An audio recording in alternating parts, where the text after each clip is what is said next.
There's a lot of us out here only because we can't afford the rent. I'm ready to move in somewhere. Thousands of people in Sacramento are once again expecting to spend another winter unhoused as they wait for housing opportunities. Thank you so much for joining us. I'm Alex Bell, and this is To the Point. Now, in response to an outcry for more shelter, Sacramento County supervisors approved millions of dollars last week. It'll buy property the county plans on turning into what they call a safe stay community. So this one is in North Highlands, and now supervisors are hearing from neighbors who have questions and concerns about it. In tonight's Main Point, Becca Hobbecker shows us who this could help.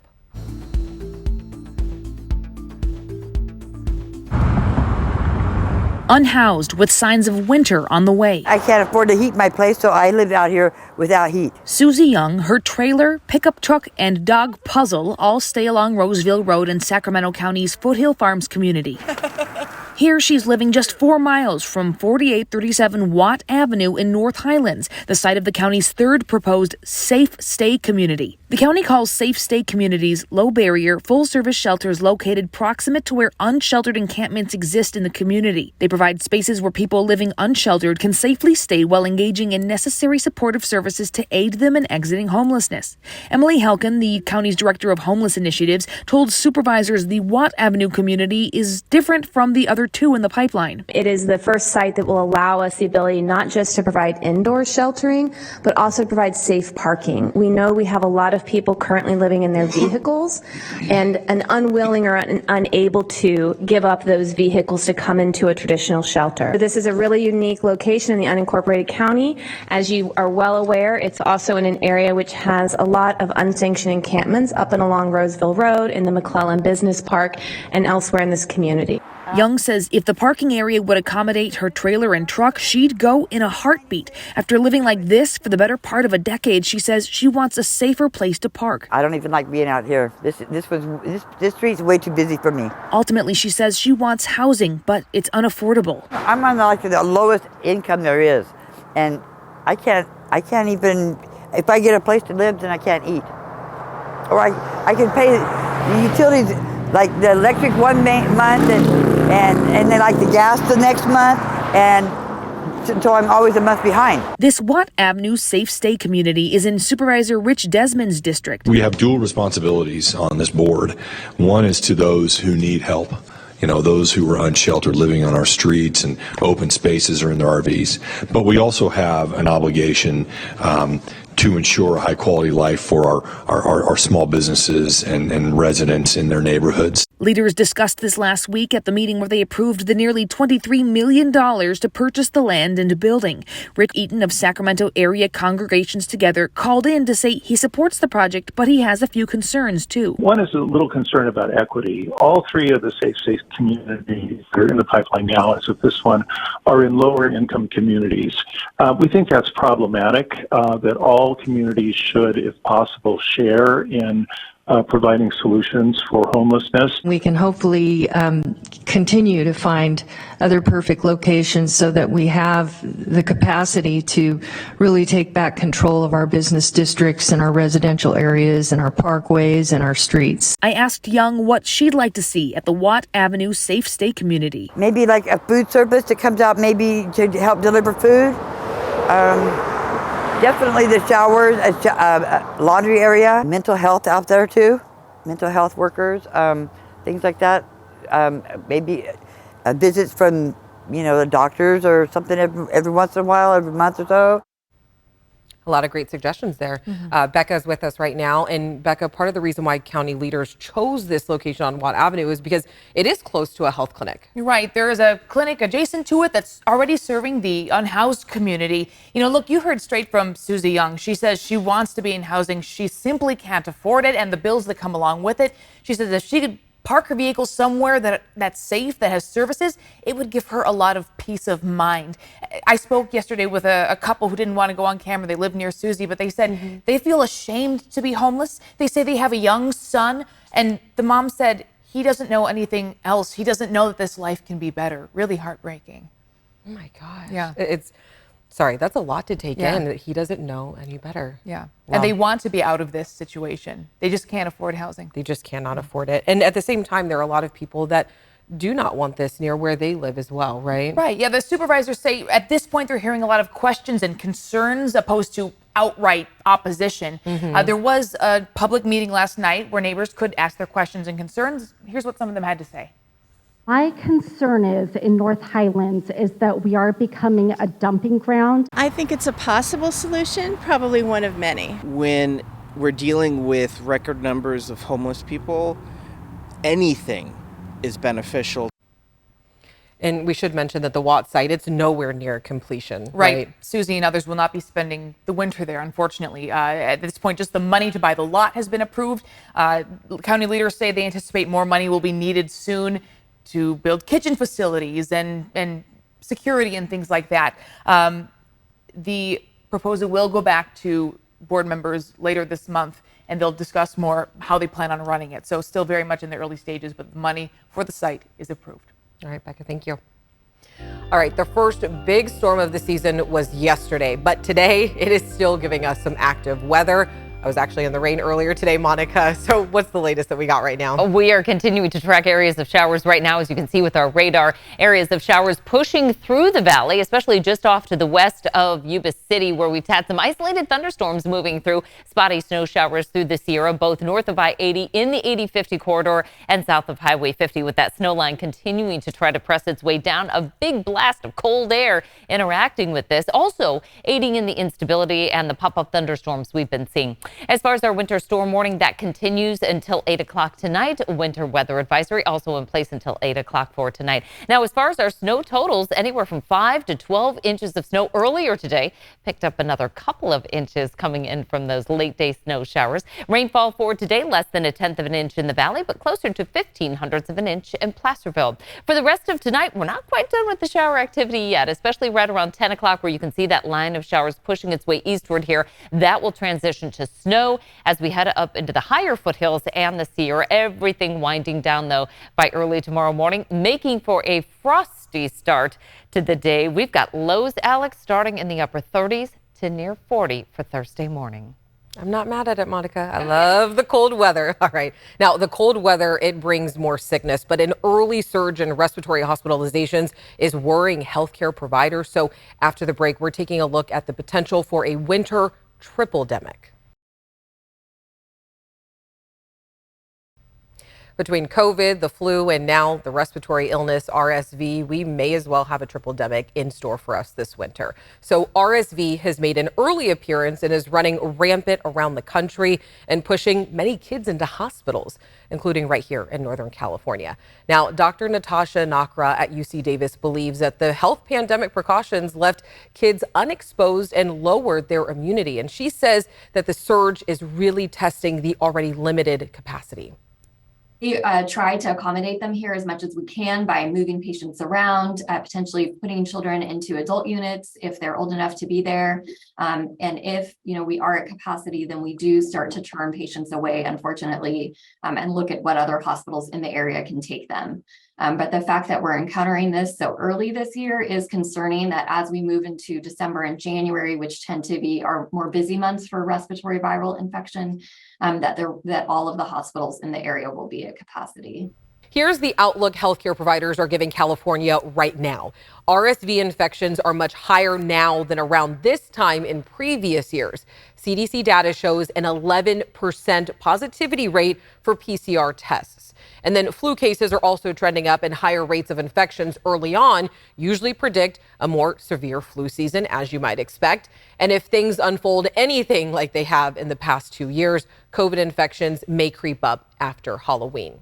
Now, with the state's COVID emergency stopping at the end of February, some hospital leaders are worried that they won't have the resources to keep up with a late winter surge. And just about 1/10 of eligible Californians have gotten the bivalent booster, and that's the newest booster that prevents the Omicron variant. So currently, there are no vaccines for RSV.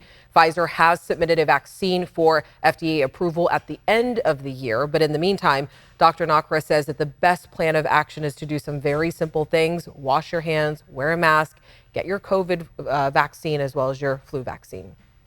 All right, Election Day is in sight, and some of the most heated races are contests that would go relatively unnoticed in years past. So when we come back, we're talking about school boards. Okay, 6 days and counting until Election Day. And tonight, we're talking about school boards. They are the largest body of elected officials, and just handfuls of people used to turn out for their meetings. But since the pandemic, politics, and Zoom, school board meetings now draw crowds of people. About half of the roughly 5,000 school board seats in California are up for election this year. And whether you're a parent or not, research shows that school districts can impact property values.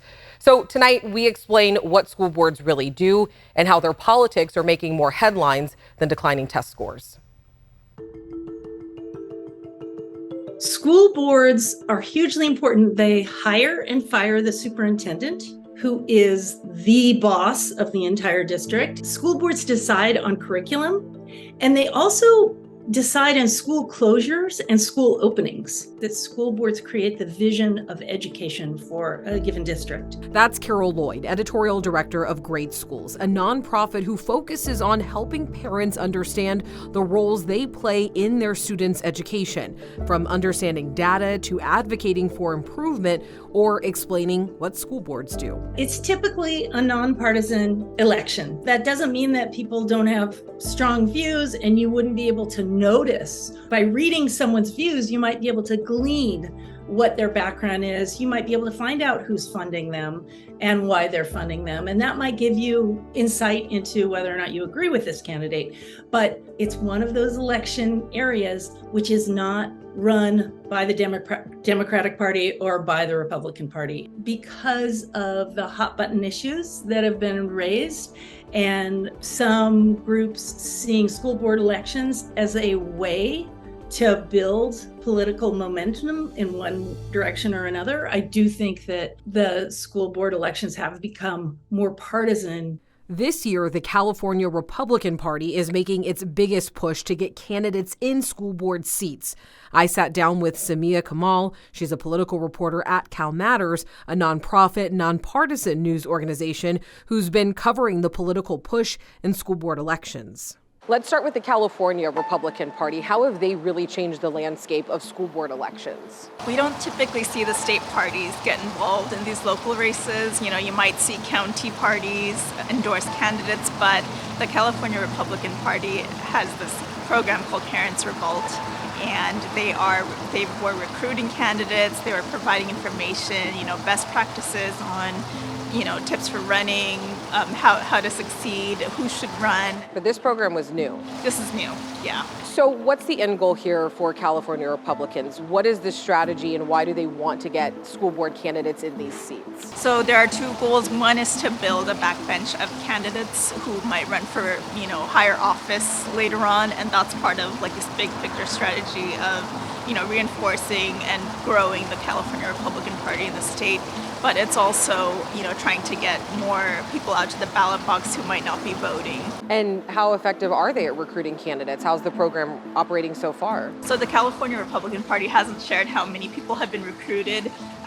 Some of the summer virtual events that were held hosted about 100 people each. And Democrats, what are they doing? What is their strategy? Are they also trying to get candidates in these seats? The Democratic Party in California does not have an equivalent counterpart program. They do have a national program where they are trying to make sure no race goes uncontested. I want to talk about school board districts themselves. How do they feel about all of this? I mean, school board races are becoming so not just popular, but also politicized and contentious at this point. I think it's a bit nerve-wracking. There is an increased, fear, nervousness about threats, about, anger at these meetings, the heightened need for security. I know some school board officials called in their local Democratic Party to come in and assure the members and the candidates that it's safe to run. Oftentimes, parents have strong opinions about what is going on in their children's schools, but they're not always as represented as one might think in the school board. It's really important for parents to understand this isn't only a place to go argue about something that is immediate that is bothering you now, but this is really a chance for a group of people to sort of look into the future and decide how we can improve all kids' access to better learning experiences across the board. The school boards have always been a little bit ignored. So I think there's an opportunity, since school boards are suddenly getting this focus, that we understand how important they are. But the downside of that is that they can become distracted away from really fundamental learning issues. Like, are the kids learning to read? Are the kids learning to do math? Are the schools physically safe? You know, these fundamental things that like 99.9% of all parents would agree, no matter what their politics are, they would agree that these are fundamental things that schools need to do. And I think that one of the problems sometimes is if the adults go out fighting around one issue. Schools are complex places and they're trying to do a lot. And I think that some of the frustration with teachers and educators now is that they've seen their work come into sort of a political focus, but they're like, but wait, I still need support for Johnny because he still can't read at grade level. A lot of times when people are fired up about one issue and then they get into the job, they realize it's more complex. And I think that may be happening across our country as new people come into power in the school boards and start to learn about what the job really is.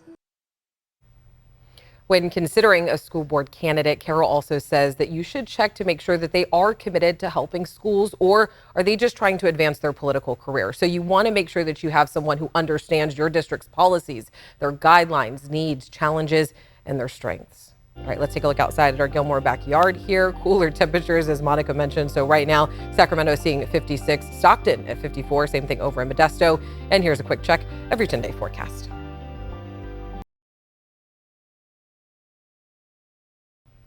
A familiar debate is back once again, like it is every year, daylight saving time. In fact, you might remember voting to ditch it altogether back in 2018 when California passed Prop 7 with nearly 60% of the vote.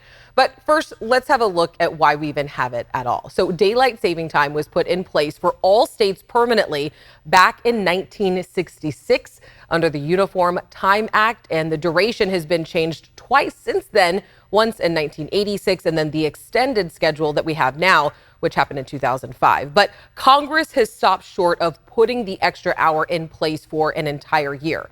So now for California, what voting on Prop 7 actually did is allow state lawmakers to shift the state to permanent daylight saving time with a 2/3 vote if and only if the federal government allows each state to do so.